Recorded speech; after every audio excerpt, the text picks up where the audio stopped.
there's one of my subscribers is a guy named Brooklyn Bounce. He's a retired New York firefighter, and he's a big fan and supporter of yours. And he's going to be jumping off his channel tonight by reading, a couple of chapters at a time out of Anthony's Boy. Now, I know you know all about that book, and people have different questions about whether you wrote it or not. What can you tell us about that book? No, I have nothing to do with that book. What happened with that book was, this is actually a good conversation. What happened to that book was, there was this guy, Richard Stanley Kagan. He was a writer, and he contacted me, and I was in agreement with him. And in the course of the agreement, he's writing stories about me. I'm telling him stories, but he wants to make me into a hitman. Okay? And this is something where I said, whoa. I said, I ain't no hitman. So he wanted to make me, because that's what sells, right? Yeah. The hitman shit. Everyone's a hitman today, right? Yeah. They don't want to be a hitman. So, and I backed them up. I said, no. I said, I ain't no hitman. I'm saying, I used to like to do scores. I did a couple things, but I was no hitman. I was more like a product of my environment growing up and got involved in this life. But then I cut the agreement with him. And when I cut the agreement with him, he ran to Joey Calco, okay, and started doing business with Joey Calco. So some of the stories in that book came from me. You understand? So I have documentation to prove that. Understand? So what happens is this guy eventually gets cancer and dies. So now the book is up in the air. He wrote the book. Calco didn't write the book. He gave Calco $1,000. This is what Calco told me. And that's all he got from the information he gave this guy, Richard Stanley Kagan. And so that's what happened with that book. The guy ends up dying of cancer, and the book is up in the air. So did you receive anything from that book? Any money at all? No.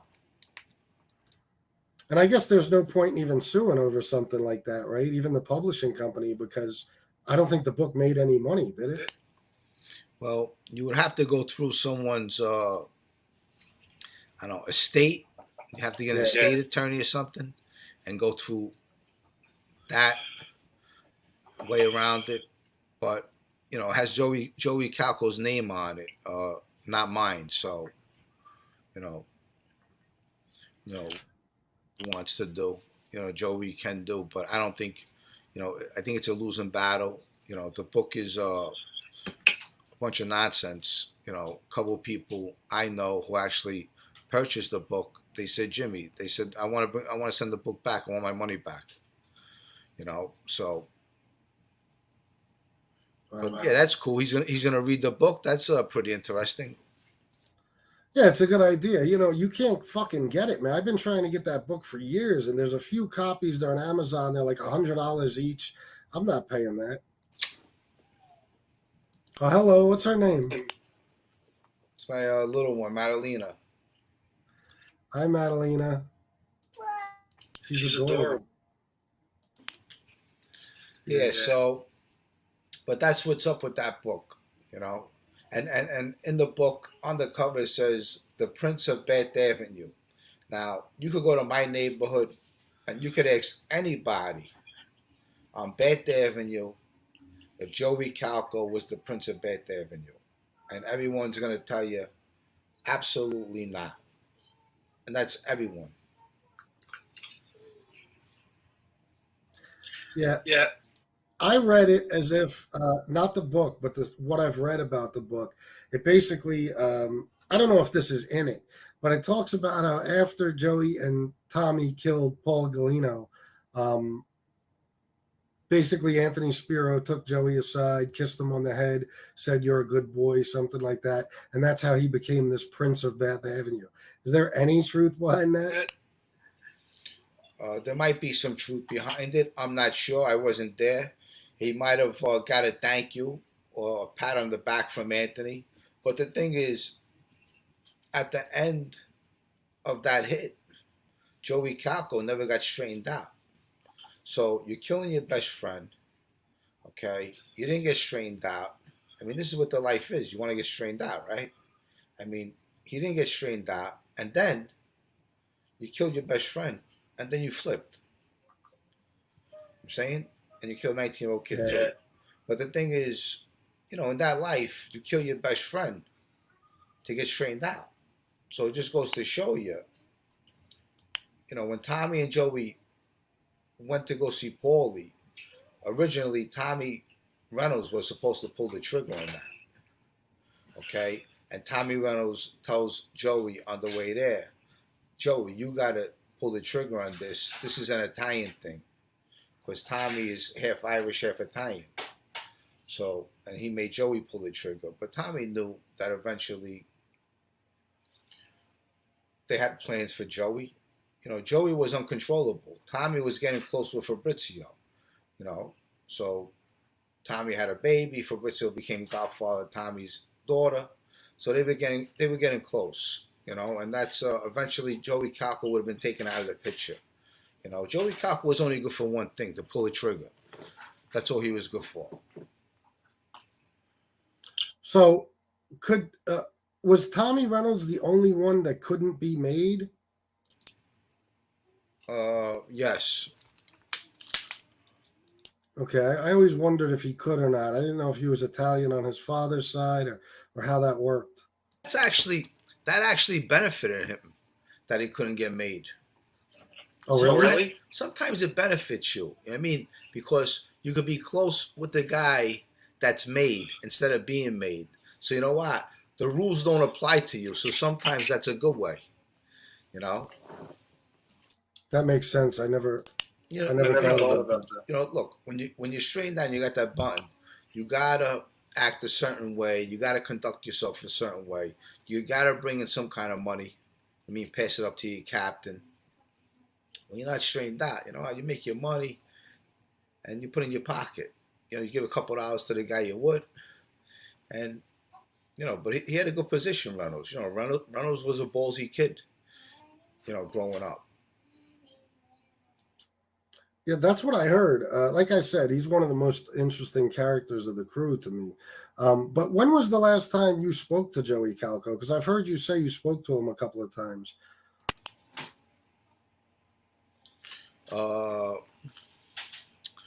The last time I spoke to Joey was maybe a couple months ago. I'm not sure, maybe 4 or 5 months ago. That was the last time I spoke to Joey. He told me some stories of what went on, and when he told me, I said, "Yeah, Joyce, I don't care about that." But look, it is what it is. In a way, it's interesting stuff, and a lot of people are fascinated with this stuff, and it is what it is. Yeah, I hear you.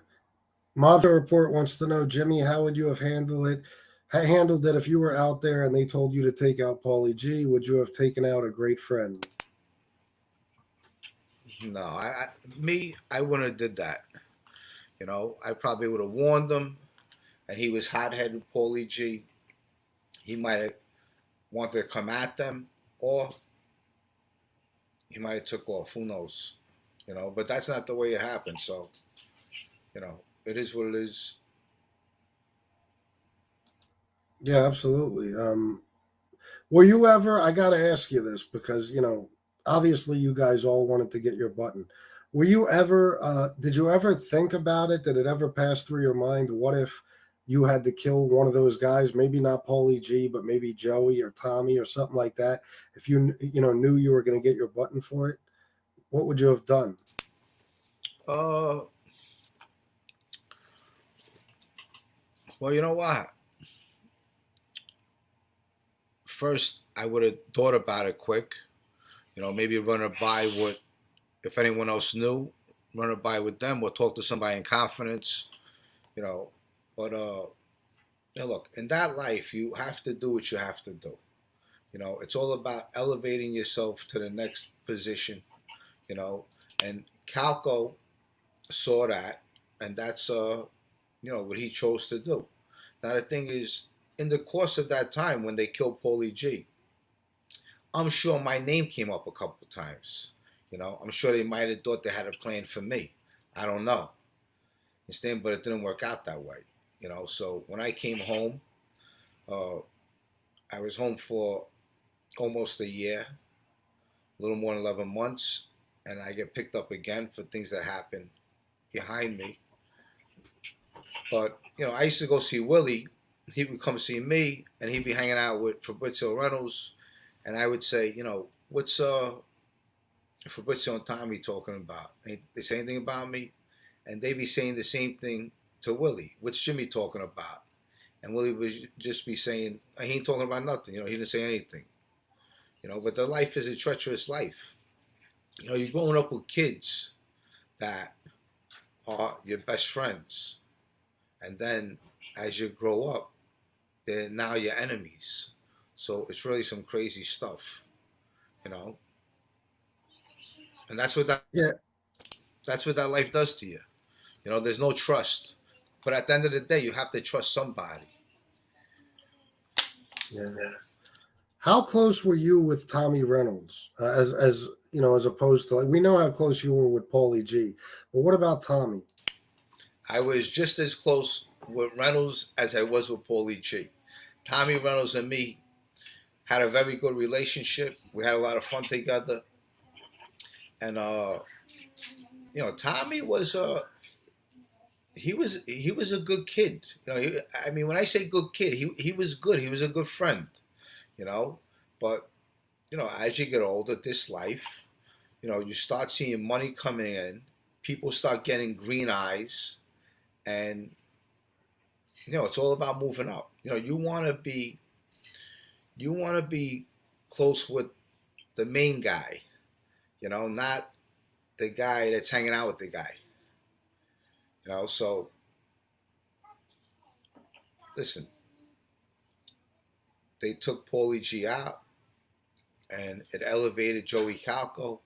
It's basically Joey Calco and Tommy Reynolds now took over Paulie G's position.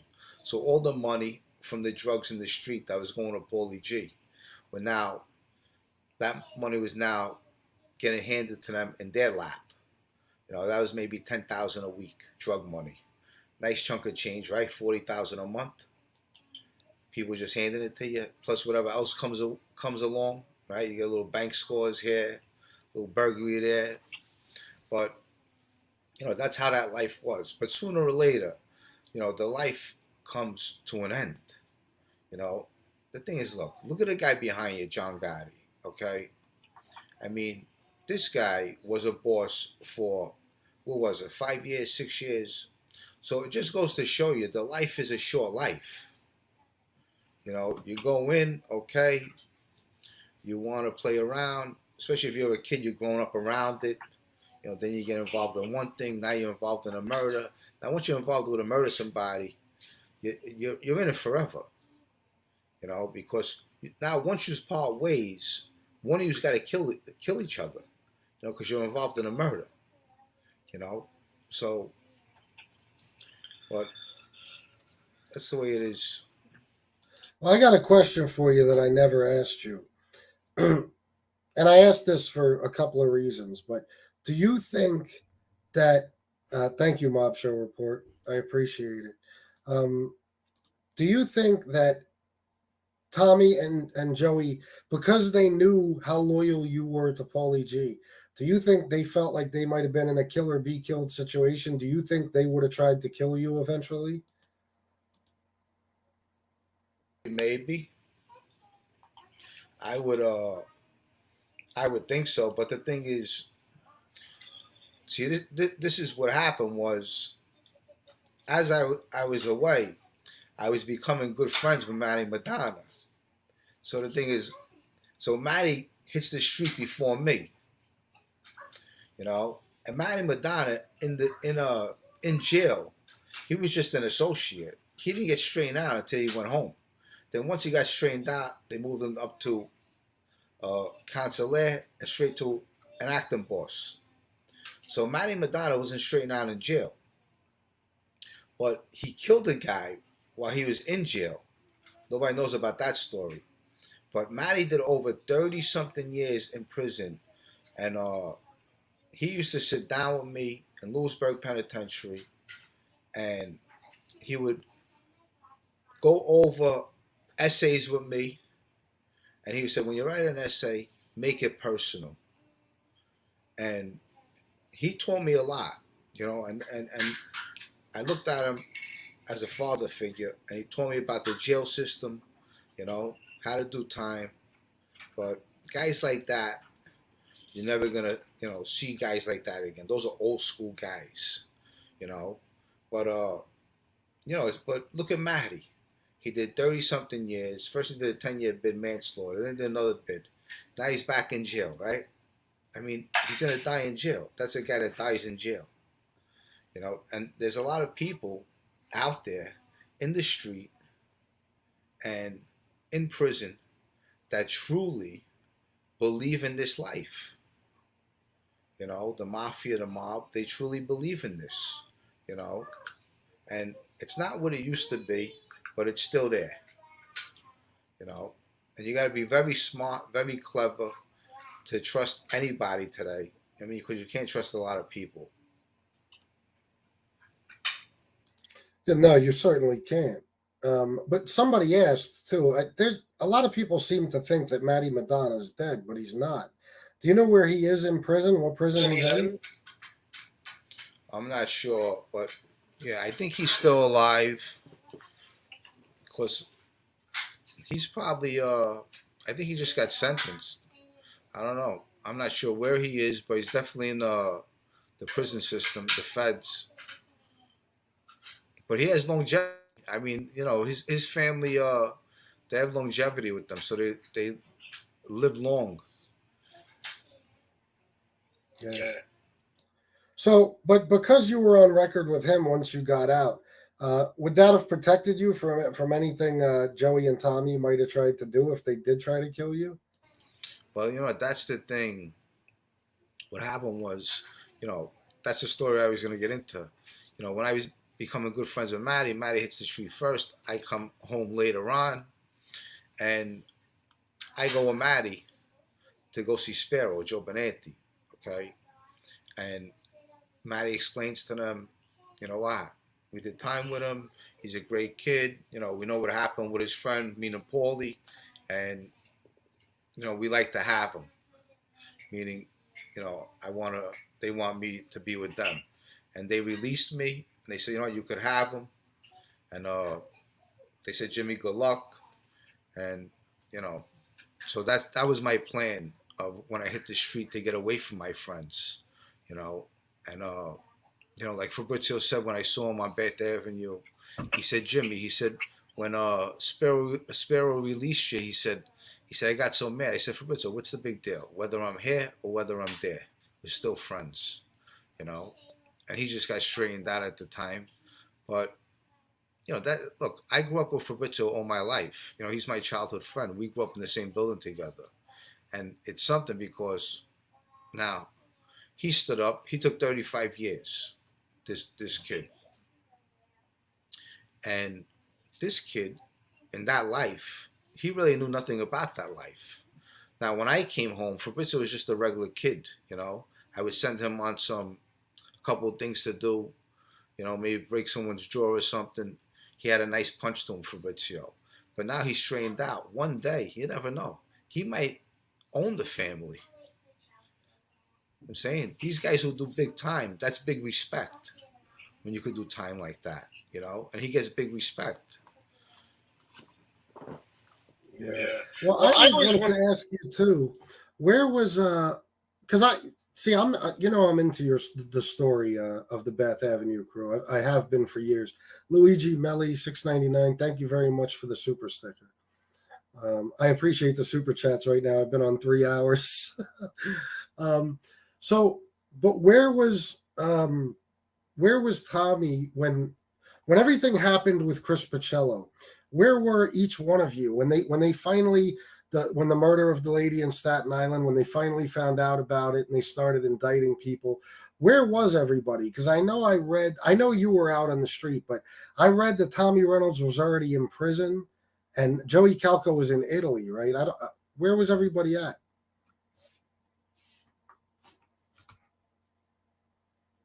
And I was on state parole and federal parole. I had to report in Staten Island to a state parole officer, and I had to report to downtown Brooklyn to a federal parole officer. And the guy in the state wanted me to be home by 9 p.m. at nighttime when I first came home. And I told him, I said, no way. I said, I'm not going to be home till 9 p.m. I just came home. I did close to 6 years in prison. There's no way you're going to put me on a curfew. I got to be home at nighttime. He said, well, all your crimes were committed after 9 p.m. I said, I don't care. I said, I'm not that guy no more. I said, I'm not committing no crimes. I said, I'm definitely not going to be home till 9 p.m. So they wanted me home by 9 p.m., and that didn't happen. But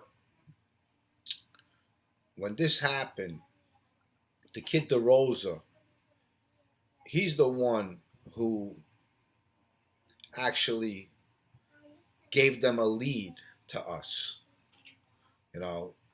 I never committed crimes with the kid DeRosa, but when he started cooperating, he told the feds about us, which they knew a little, but DeRosa gave them a lead, and that's what built our case.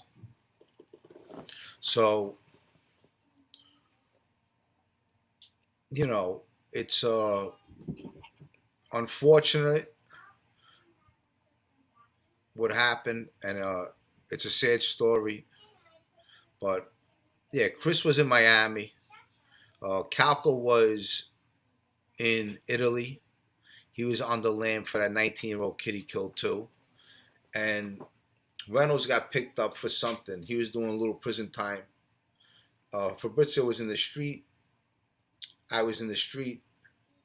The kid Willie was in the street. Andrew Reynolds was in the street. But there was a lot of stuff going on,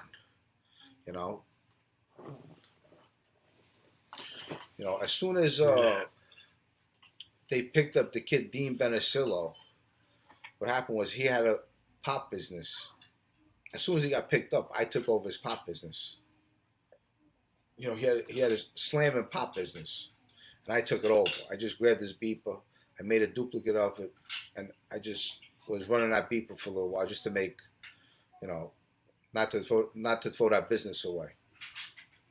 And they all got picked up in June or July. Then I got picked up in October. So I came home November of 98, got picked up October 99. So like 11 months, I'm home. And, thank God it's all behind me. And that's the good part about it. Yeah, Gunsmoke, thank you for the super chat. He wants to know what your daily life was like during the time you were free for that year in between prison stints. My life was, well, when I first came home, I got hooked up with Matty. Matty got me a job. I was working the cement concrete union. Okay, so I was going to work, plus I was selling some weed. So I had a nice life. I was living in Staten Island with my girlfriend. We had our own apartment, and it was a nice life. I was going out to dinners with Matty. I meet him and his wife, go out to dinner, his brother Frank, and I would go to Big Guys every so often. There'd always be a wise guy in there. It was like a good place to meet a new friend, a new wise guy. Matty always had someone there, whether it's Jackie Knowles, whether it's the guy Mike Meldish. There was always someone in the Big Guys visiting him, having lunch. And I was visiting Matty maybe twice or 3 times a week.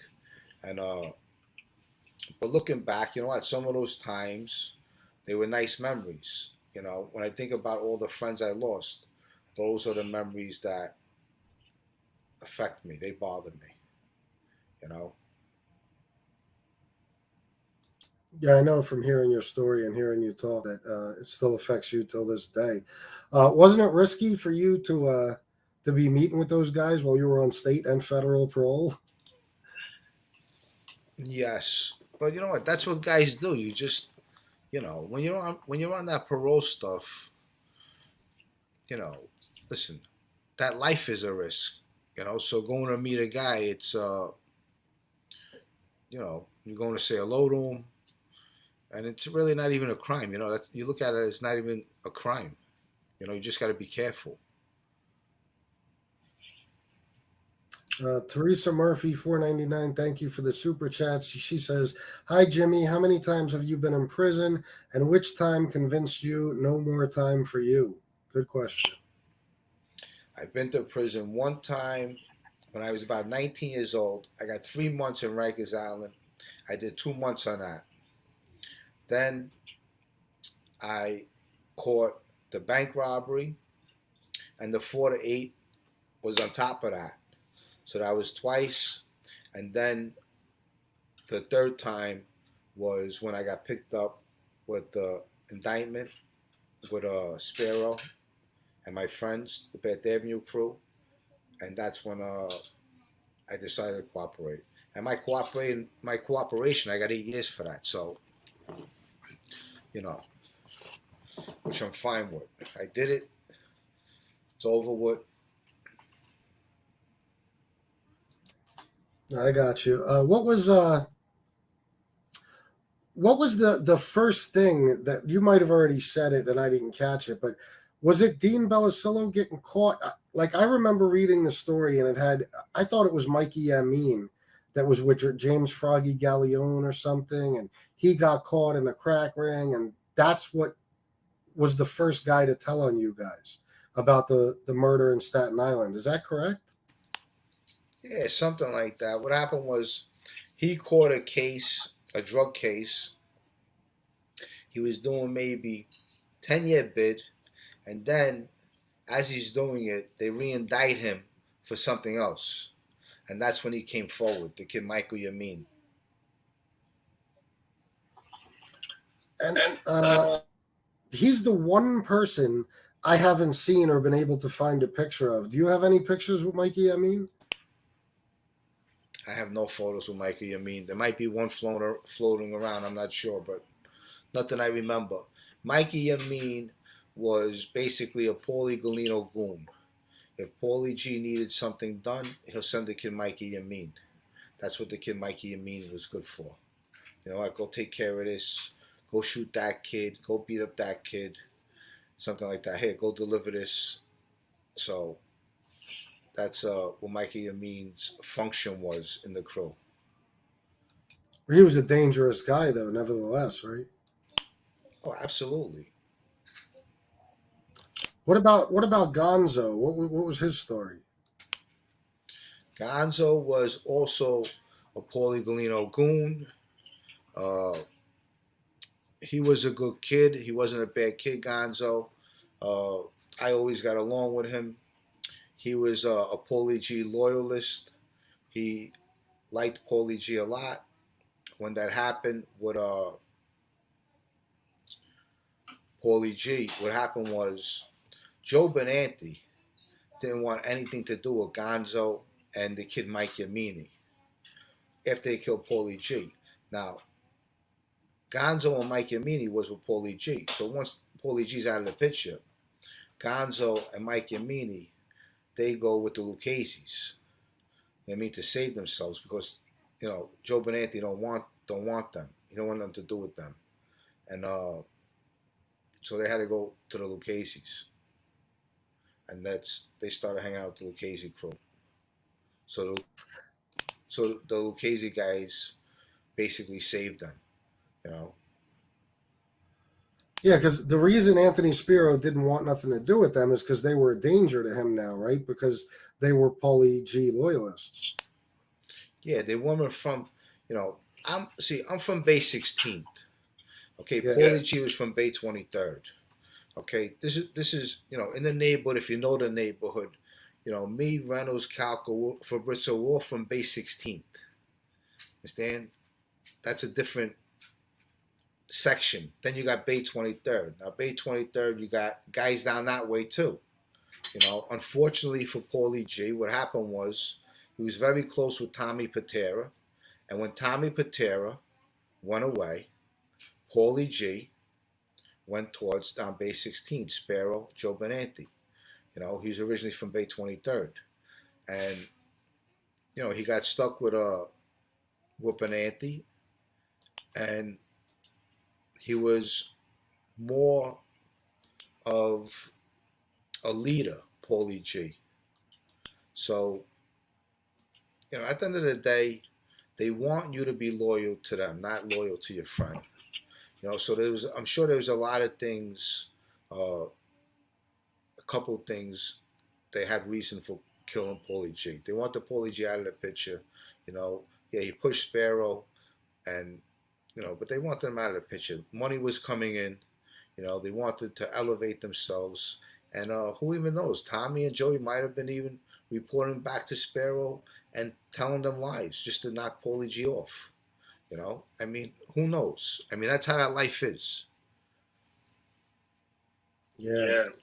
There's one story that I heard you tell that really interested me because I never heard this before. Like, I remember asking you one time what you thought Paulie G's body count was, but a lot of people don't realize just how dangerous Paulie G was.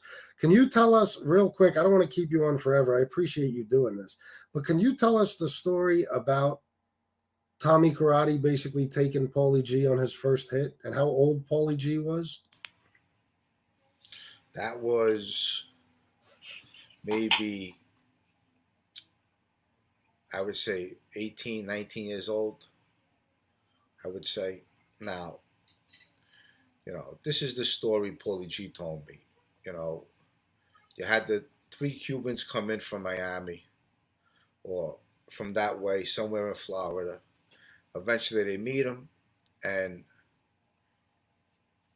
Tommy takes him on a hit, you know, and they had like maybe 50 keys of coke, you know, a lot of fucking coke, bro. There was so much cocaine going around the neighborhood back then, it was crazy. And that's how the 80s were, you know, early 90s, 80s. It was sick, you know, everything was happening back then. Today, you can't even stand next to somebody. You have to stay 6 feet away. Imagine being crumped up in a club, you know, drinking, and you know that's how it was back then. You know, now you can't. You got to stay 3 feet from people today. I know. So did the two of them kill that night out of the Cubans? I think that was 3 guys that night. But Billy Bright was on that hit, you know. So you know, that was a big hit. And Paulie G, he might have had, say, maybe 3, 4 bodies underneath his belt. I mean, the kid he got killed at the age of 23. You know, I mean,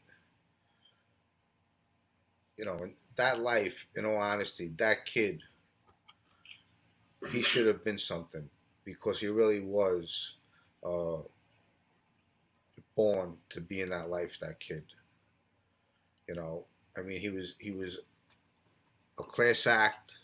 He was very generous, and he was a tough kid. You know, unfortunately, like his sister said, you know what, Jimmy? My brother didn't know who his friends were. And that's what that life is. You don't know who your friends are. You think they're your friends, but you'll find out in time who your real friends are.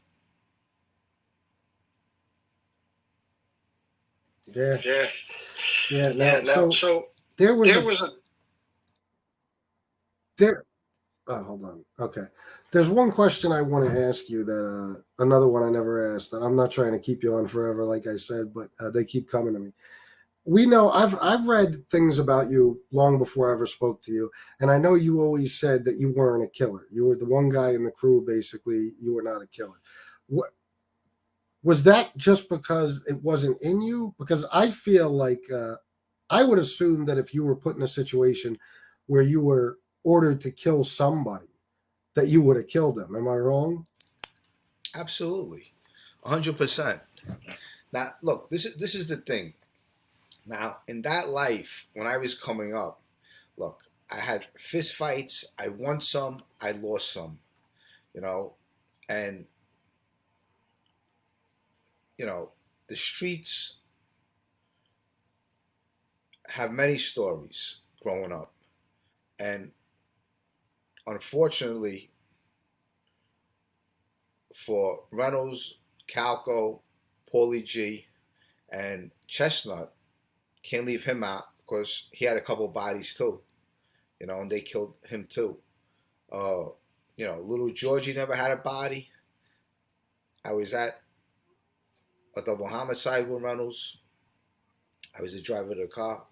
If I had to pull a trigger back then, of course I would. Some kid hit me with a baseball bat. I shot the kid 3 times, the kid Leo in Sulaco, So, and you don't have to be a killer to be in that life. You just have to be clever and smart, and stand up, or be an earner. Everyone talks about, oh, you got to kill. You know, I watch also Michael Francis, and he really is a knowledgeable guy. The guy was an earner. Like he says, in that life, killing is the last resort. And it makes a lot of sense. We grew up a lot faster than the average kids. So we got involved in things that, I wish we never got involved in. Who knows? Look, none of us got to get married, have children, go to each other's weddings, our children's christenings, and so we all got ripped off in life, and whether we rip someone else off in life. So, it's a strong thinking process to really understand of the trauma that everything we done, how it unfolded. You know, you think that life is just gonna go on, and every day you're gonna be popping bottles of champagne. It ain't like that. You're not gonna be popping bottles of champagne every day, and eventually you have to grow up, and you lose friends in life. A lot of my friends were murdered. Some of them overdosed, and it's sad because you know they were really good people because I knew them. But growing up in that neighborhood, we took a path where the majority of the kids take. We want to follow the wrong people, and we want to be like them because you have a little power in the neighborhood, you know, and it still goes on today, but just not as much as it used to. Yeah. Well, the last and final question is this: with the Alpo thing, we talked about the mob not being willing to kill anybody anymore, and what that does as far as like their fear factor and stuff. Like, what do they do at this point? Considering that there's a no kill order and all that, and that they're just not operating the same way anymore. Where do you see the mob being at today? Well, the mob is still strong, and they're getting it together where there's no murders because there's no money involved in murder. You go to jail, they take you, you don't get to sit down with your family, you don't get to sit, sleep in your own bed, and murder should be a last resort. In the mob, it's all about making money. You have to earn. Money makes the world go round. If you're making money, you know what? Then someone else is making money, and it's all going to the top. You know, it's all about making money. That's what the mob is all about. Money. Nothing else. It ain't about killing. It's about money. You know, you got to keep your eye on the ball, you know, because, you know, whoever dies with the most toys, I guess, wins, you know. But it's all about money. You know, money's power. And that's just the way it is. Yeah. Well, listen, this has been great. This turned into like a second interview. I appreciate it, Jimmy. This I thought we were just going to come on and fuck with Tony Pizza a little bit, but this is fantastic. People loved it. I don't want to keep you on forever, so thank you for coming on, man. I appreciate it. Yeah, sure. And I want to give a shout out to the Brooklyn guy because I want to see his channel succeed because he's I like him. He's very sincere. And the other guy, Al, the Mob Show. So those two channels, I mean, if you could follow them, give them a shot. I like to see them monetized. Why not? You know, this is you know, like Fat Ball comes on here or I come on here. You know, we try to give you some entertainment. We try to be personal and have a little fun with this. You know, but at the end of the day, it's all about respecting each other and you know doing the right thing.